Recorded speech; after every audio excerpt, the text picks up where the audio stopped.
Ciao ragazzi e bentornati sul canale. Qualche settimana fa sono stata invitata per una cena particolare da una delle mie più care amiche dai tempi dell'università a Milano.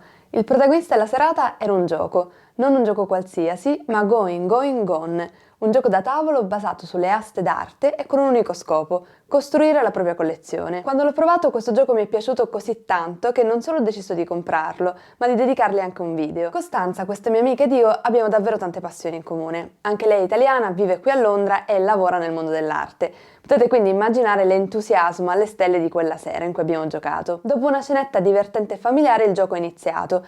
Devo essere sincera, all'inizio il mio entusiasmo era misto a un pizzico di scetticismo e ovviamente di inesperienza. Mi chiedevo soprattutto come fosse possibile costruire un gioco di intrattenimento su un meccanismo di scelta della propria collezione che è così dettato dal gusto personale e dal contesto. Beh, a quanto pare si può. Per iniziare bisogna scegliere un personaggio che ti rappresenti. Già qui l'ironia tagliente dei creatori del gioco è incredibile. Si può scegliere tra l'art advisor newyorkese, un po' Crudelia De Mon, il collezionista contemporaneo che deve i suoi guadagni ad una nuova app appena sviluppata, l'attore o l'attrice di Hollywood, oppure la scienziata che ha scoperto la cura per una terribile malattia mortale, o infine lo stilista che ha inventato un nuovo materiale per i suoi abiti. Tutti hanno in comune la passione per l'arte e diversi milioni da investire. Bisogna quindi solo scegliere chi essere. Il meccanismo è un misto fra il Monopoly e il gioco dell'oca. Si tirano i dadi, si percorre il numero di caselle dettato dal caso e si scopre che cosa succederà. Come vi dicevo, lo scopo del gioco è quello di costruire una propria collezione di opere d'arte. Ma come fare? Bisogna comprare le opere in asto in fiera, scambiarle con gli altri collezionisti, quindi con gli altri giocatori, prestarle ai musei oppure ereditarle, esattamente come nella realtà. Si inizia dalla casella denominata Biennale di Venezia, che è il centro dell'arte moderna e contemporanea da decenni, ma soprattutto si parte con 1,5 miliardi di dollari e 3 opere d'arte casuali. Finalmente si avvera, per molti di noi, il sogno di avere quel Leonardo di cui avevamo parlato nel video sulle 5 opere d'arte più care al mondo. Come questo sulla Biennale, tutti gli altri cenni al mercato dell'arte sono reali. Il primo spazio, infatti, su cui si può arrivare è l'asta. A Berlino, Roma, Londra, Sydney o Parigi, tutti i collezionisti partecipano. Si scopre la carta e il battitore dichiara il valore di riserva e quindi la base d'asta segnalata sulla carta stessa. Nessun ordine. Vince chi paga di più, fin quando il battitore non dichiara Going, Going, Gone, esattamente come da Sotheby's o Christie's. Come fare a scegliere se prendere o meno una carta? Proprio come nella realtà, il giocatore ragiona sulla collezione che ha già, quindi sulle carte che ha già in mano. Infatti più carte dello stesso movimento si hanno, più il valore come singola carta incrementa. Poi il giocatore verifica il valore di mercato e valuta sulla base del gusto e ovviamente dei soldi che ha, se vuole spenderli o meno. Per farci un'idea sulle opere, fin dall'inizio le istruzioni del gioco sono in realtà pensate come un catalogo d'asta. Le opere dal valore più alto sono le più antiche, quelle del Rinascimento: Leonardo, Michelangelo, Botticelli e una donna, Sofonisba Anguissola.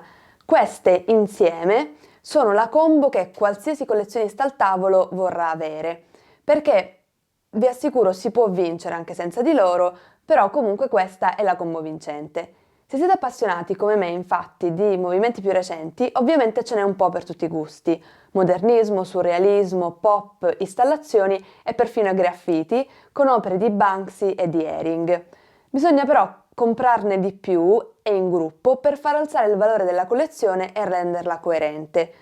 Questo è uno di quei consigli che darei a qualsiasi collezionista, anche fuori dal gioco, nella realtà. Oltre l'asta si può acquistare o scambiare opere anche in fiera. Londra, Miami, Basilea sono le mete in questo caso. Il giocatore che arriva su questa casella può scambiare una delle proprie carte, dichiarando il valore per il quale vuole venderla e iniziando quindi la contrattazione con l'altro giocatore che è interessato, con chiunque. La vendita privata invece è secondo me la migliore. Mi ripeto forse, ma come nella realtà, il collezionista è libero di scegliere quello che desidera.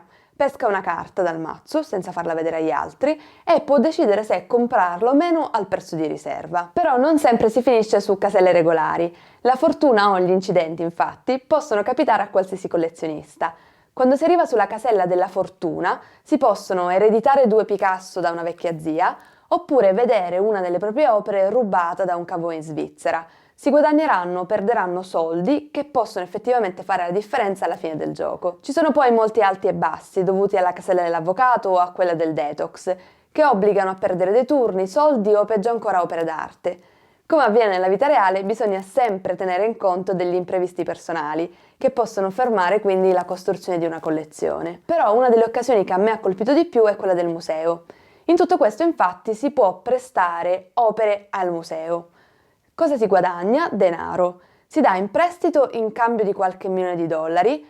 Se poi si è in grado di ricomprare la propria opera, bene, altrimenti diventa una donazione al museo. Ognuna di queste caselle, per chi come noi è appassionato d'arte e conosce per esperienza di lavoro il mercato, è come un piccolo mondo. Ed è questo che ha reso così divertente ma anche coinvolgente per me questo gioco. Ogni minimo dettaglio è stato costruito e studiato da chi davvero respira l'aria dell'arte e del mercato dell'arte. Infatti, quando finiscono le opere o i soldi di uno dei collezionisti, il gioco finisce e chi avrà investito meglio i propri averi sarà il vincitore. Si tratta di un gioco che ovviamente ha bisogno di regole per essere giocato in compagnia e quindi ritrae la vita reale del collezionista ma la incasella al tempo stesso. Però se ne avete l'occasione ve lo consiglio davvero. Trascorrerete un paio di serate divertenti che superano per certi versi anche nel racconto la lettura di un libro sul mercato dell'arte.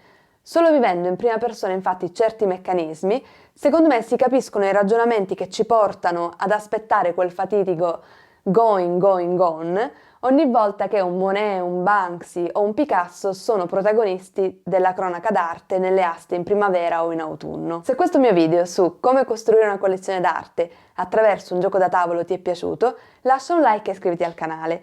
Prometto che ne riparleremo presto e anche in altre occasioni, ma soprattutto con consigli utili legati alla mia esperienza personale e di lavoro. Grazie mille e alla prossima!